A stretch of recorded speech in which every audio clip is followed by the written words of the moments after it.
بسم اللہ الرحمن الرحیم الحمد للہ رب العالمین والصلاة والسلام علی سید الانبیاء والمرسلین اللہم صلی وسلم دائما ابدا علی حبیبک خیر الخلق کلہم وعلی آلہ واصحابہ بارک وسلم رب اشرح لی صدری ویسر لی امری واحلل عقدۃ من لسانی یفقہوا قولی رب یسر ولا تعسر وتمم علینا بالخیر یا فتاح وبک نستعین۔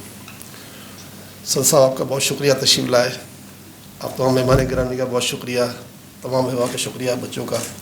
السلام علیکم ورحمۃ اللہ وبرکاتہ۔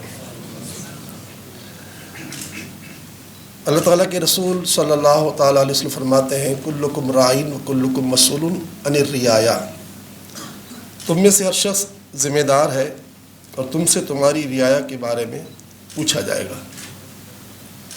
جب حضرت عمر بن عبدالعزیز کو رعایا کا سربراہ منتخب کیا گیا، یہ حضرت عمر بن عبدالعزیز کے نام کی کتاب ہے جو میں نے اپنے ہاتھ میں رکھی ہے، کیونکہ پچھلے صدر صاحب کے پاس جب میں ایوان صدر گیا تو یہ کتاب میں نے ان کو تحفے میں دی تھی۔ اس میں 400 سے زیادہ ان کے واقعات ہیں۔ جب آپ کو جو ہے صدر وہاں کا سربراہ منتخب کیا گیا تو وہ ریاست پاکستان سے کئی گنا بڑھ کر تھی اور حالات جو ہے وہ ناگفتہ بات ہے۔ تو جس دن وہ آپ سربراہ بنے تو کونے بیٹھ کر بے تاشر ہو رہے تھے، آنسو بہا رہے تھے۔ ایک اتنا بڑا امیر المومنین بننے کے بعد، اتنے بڑے اعزاز کے بعد انہیں کس بات کا؟ تو یقیناً ان کے ذہن میں ایک بات بیٹھی ہوئی تھی کہ کلکم رائن و کلکم مسئول عن الرعایا، کہ تم میں سے ہر شخص نگران ہے اور تم سے تمہاری رعایا کے بارے میں پوچھا جائے گا۔ تو آپ نے اپنے اوپر یہ بات مسلط کر دی کہ میں اکیلے اپنے معاملے کا حساب دوں گا کہ اتنے کروڑ لوگوں کا حساب دوں گا۔ اس پر آپ بہت غمگین ہو گئے، اور غم کا ثبوت یہ ملتا ہے کہ آپ نے جو ہے صرف 30 مہینے حکومت کی۔ اللہ نے ان کی حالانکہ عمر کی 40 سال بھی نہیں تھی، وصال فرما گئے، شہادت کی کا ان کو رتبہ ملا، لیکن آپ نے جو ہے ان 30 مہینوں میں اپنے آپ کو اتنا کمزور کر دیا کہ اس کتاب میں لکھا ہوا ہے کہ آپ کی جو ہے پسلیاں جو ہے وہ آپ کے کرتے سے گنی جا سکتی تھی۔ حالانکہ جب آپ امیر المومنین نہیں بنے تھے تو آپ پورے شہر کے سب سے اچھے کپڑا پہننے والے اور خوشبو استعمال کرنے والے تھے، لیکن آپ کو درد مل گیا کہ اب میرا معاملہ میرا نہیں ہے، میرا معاملہ رعایا کا ہے، ان کو میں کیسے بچاؤں؟ حضور، میں نے یہ پچھلے صدر صاحب کو بھی کتاب دی تھی، آپ کو بھی تحفے میں دینے کے لیے میں نے آپ کو دینی ہے آج۔ 400 سے زیادہ ان کے واقعات ہیں۔ ان واقعات کو اگر کوئی پڑھ لے تو پاکستان کو انہوں نے 30 مہینوں میں یعنی 2.5 سال میں پاکستان سے کئی گنا بڑی ریاست کے اندر اتنا بڑا کمال کر دیا 30 مہینے کے اندر کہ زکوٰۃ دینے کے لیے لوگ جاتے تھے تو سائل نہیں ملتا تھا۔ اتنا بڑا ان کا چین تھا، کیونکہ انہوں نے اپنے اوپر اس بات کو مسلط کر لیا تھا کہ میں نے جو ہے اس عہدے سے کچھ نہیں لینا، صرف اپنی سانس چلانے کے لیے جو ہے زندگی گزارنی ہے۔ تو یہ بات انہوں نے مسلط کی، اور حال یہ تھا ان کا کہ جب ایک مرتبہ عید سے پہلے ان کی بچیاں ان کے پاس آئیں کہ ہم امیر المومنین کی بیٹیاں ہیں، تو آپ مہربانی کر کے کپڑوں کا انتظام کر دیں، کل عید ہے، ہم کس کو کیا کہیں گے، ہمارے گھر کے حالات کس کو بتائیں گے؟ ویسے تو ہمارے حالات چھپے تھے، اب عید کے دن تو ہمارے حالات کھل جائیں گے، تو خدا را ہمارے لیے کوئی انتظام کر دے۔ اب وہ قرآن کی آیت ہے نا کہ انسان کو اولاد بہت پیاری ہوتی ہے، تو آپ تھوڑی دیر کے لیے اس محبت میں آ گئے اور آپ نے اپنے جو ہے وزیر خزانہ کو بلایا اور کہا کہ مجھے کچھ ادھار پیسے دے دو۔ تو جب وزیر خزانہ نے سنا تو کہا کہ ادھار پیسے آپ کو آئندہ تنخواہ کی دے تو دیتا ہوں، مجھے بنا نہیں، آپ امیر المومنین ہیں، لیکن حضور آپ اگلے مہینے تک اگر آپ جاب نہیں کریں گے، یعنی آپ کا انتقال ہو گیا، تو پھر آپ کے پیسے کون بھرے گا؟ یہ سوچ کر پھر آپ نے بیٹیوں سے کہا بیٹی کل آپ کپڑے جو ہے اس کو پہن لو، میں ادھار پیسے نہیں لے سکتا، اس لیے کہ اگر میں مر گیا تو یہ پیسے میرے کون اتارے گا؟ تو صدر صاحب آپ پہ اور بہت بڑا بوجھ ہے. یہ جو ابھی آپ نے سیلانی کے اتنے کام دیکھے نا، یہ اسی کتاب کا اس سمندر کا ایک قطرہ ہے بس. میں نے اپنے تمام بھائیوں کو جو میرے ساتھ ہوتے ہیں ان کو یہ کہا ہے کہ اس کتاب کو تم حفظ کر لو، پڑھ لو، اس کو پڑھتے رہو، کیونکہ سیلانی کا جو کام ہے وہ حضرت عمر بن عبدالعزیز کے سمندر کا ایک قطرہ ہے، جس کو لوگ کہتے ہیں یہ حیران کن کام کیسے ہو رہا ہے. تو یہ نہیں، حیران کن کام نہیں ہے، جیسے یہ کام ہو چکا ہے. تو بس یہ ہے کہ احتیاط بہت ضروری ہے، احتیاط کرنی پڑے گی ہمیں بھی. ابھی میں نے زیاد صاحب کو ایک واقعہ سنایا کہ دنیا میں 4 امام ہیں، شافعی، مالکی، حنبلی اور حنفی. ہم حنفی لوگ ہیں، کہیں شافعی لوگ ہیں، کہیں مالکی ہیں. 4 امام ہیں، چاروں ہی جنتی امام ہیں، چاروں امام کے معنی والے جنتی ہیں. تو ریاست کا پیسہ اتنا نازک ہوتا ہے کہ ایک مرتبہ امام احمد بن حنبل جو ہے کھانا کھا رہے تھے، کھانا بھی کھانا شروع نہیں کیا تھا. روٹی آئی تو روٹی کو انہوں نے جیسے تھوڑا روٹی نرم تھی، آپ نے اپنے باورچی کو بلایا، کہا کہ بھائی روٹی آج نرم کیسے ہو گئی؟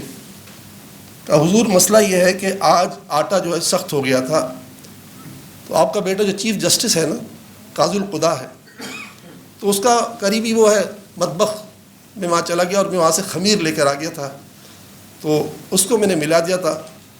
تو آپ نے کہا بیٹا مسئلہ یہ ہے کہ ریاست کا پیسہ ہوتا ہے نا، اس میں ٹیکس سے ہی پیسہ حاصل ہوتا ہے، اور کسی سے ناحق ٹیکس لے لیا ریاست نے، اور وہ پیسہ میرے بیٹے کی تنخواہ میں گیا، میرے بیٹے کے کھانے میں گیا، تو اب وہ کھانا جو ہے شبے والا بن گیا. تو میں اس روٹی کو اب نہیں کھا سکتا، اس کو آپ لے جاؤ، میں بھوکا رہ جاتا ہوں، پھر دوبارہ کھا لوں گا، لیکن اس روٹی کو تم کسی فقیر کو دینا تو یہ ضرور کہہ دینا کہ اس میں ریاست کا پیسہ ملا ہوا ہے.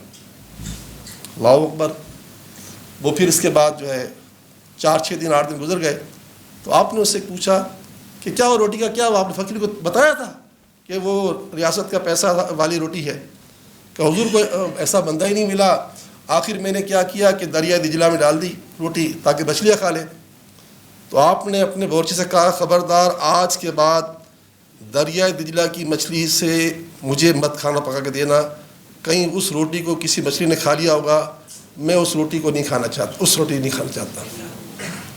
تو حضور اعلیٰ بہت مشکل کام ہے.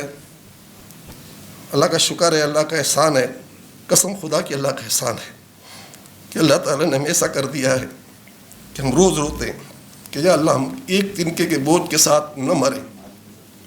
جو ہمارے پاس امانتیں ہیں نا، اس امانت سے بہت ڈرتے، کوشش کرتے ہیں کہ یہاں کا ہم پانی بھی پیسے سے پئیں، جو پنکھا ہمارے پاس چل رہا ہے اس پنکھے کے پیسے بھریں، کیونکہ ایک چھوٹی سی قبر میں جانا پڑے گا. اس قبر کے اندر ہم کیا کریں گے؟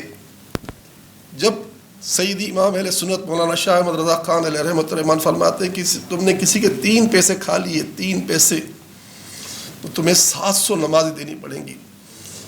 1 روپے میں تو 100 پیسے ہوتے ہیں. تو بہت ڈر لگتا ہے کہ ہم کبھی کبھار تو میں کہتا ہوں یا اللہ میں پھنس گیا، میرے کام کیوں شروع کیا؟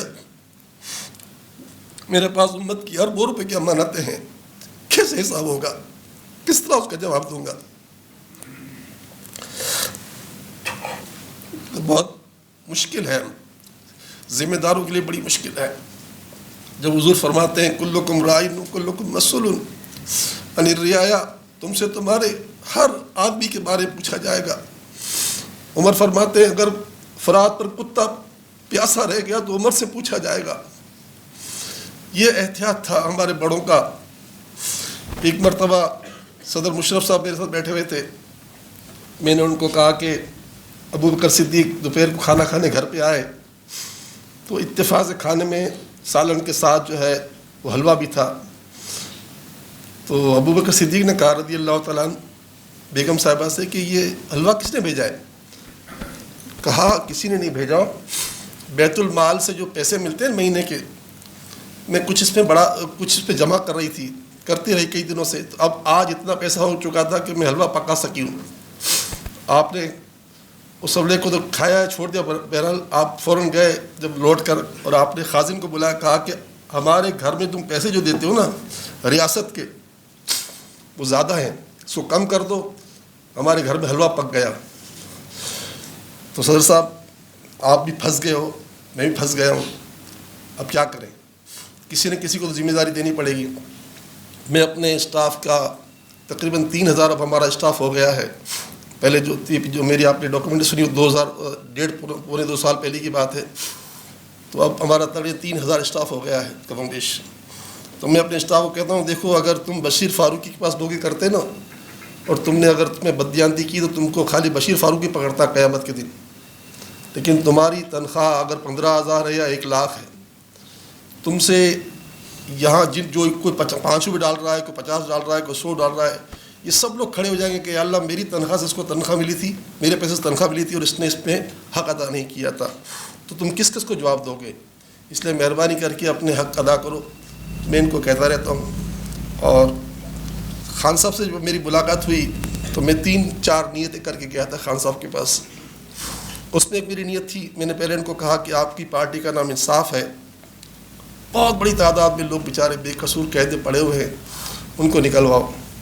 خان صاحب نے مجھے فوراً ویلکم کیا اور کہا کہ میں ابھی اس کا اناؤنسمنٹ کرتا ہوں.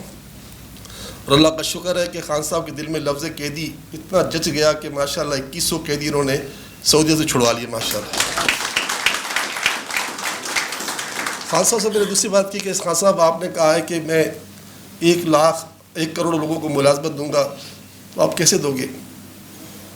کیونکہ ہم تاجر ہیں, ہمیں پتہ ہے کہ ہمارا کاٹن جو ہے وہ ڈائریکٹ ایکسپورٹ ہو جاتا ہے اور وہ 80 85 90 جو ہے سینٹ میں چلا جاتا ہے. اگر اس کو پروسیس کریں تو یہ $5 میں جائے گا, لاکھوں لوگ روزگار پہ چڑھ جائیں گے.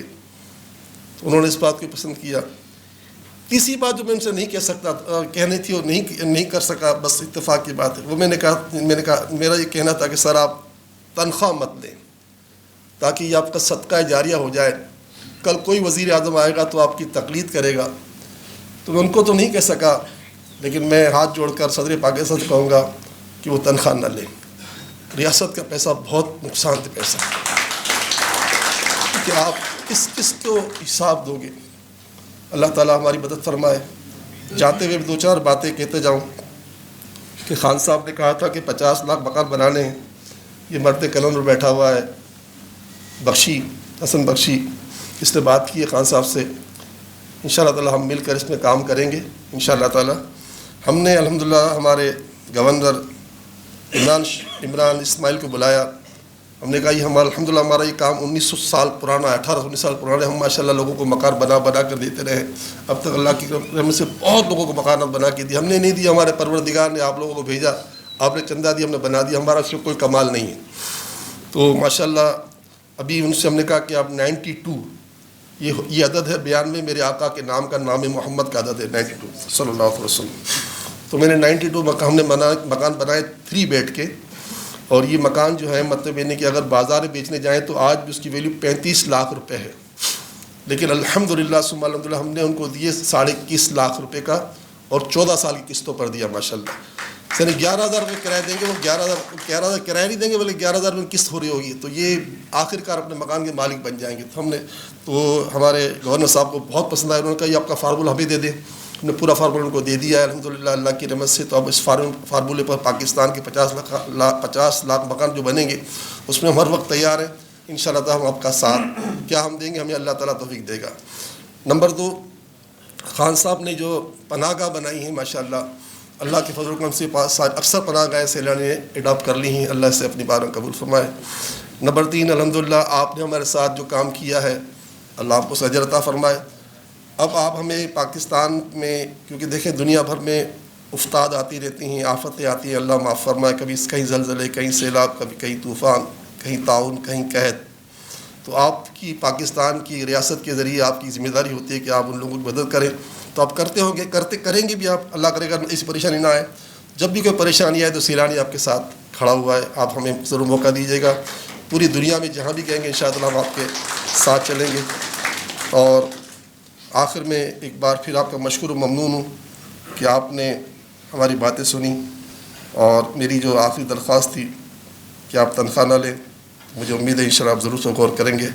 اللہ آپ کو دونوں جہان کی عزتوں کا مالک بنائے. بڑا اچھا صدر میں ملا ہے. بہت شکریہ. السلام علیکم.